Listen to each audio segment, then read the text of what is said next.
In ancient Egypt, a hardworking pyramid builder decided to escape the grueling labor of construction. As he ran away, he tripped and fell, striking his head on a sparkling diamond hidden in the sand.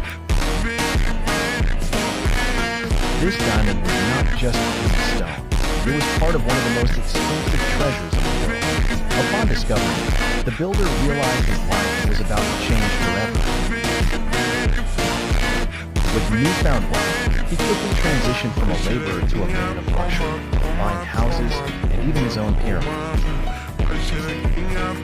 Key aspects of his transformation include acquiring multiple houses to showcase his wealth, building a personal pyramid as a testament to his success, purchasing 15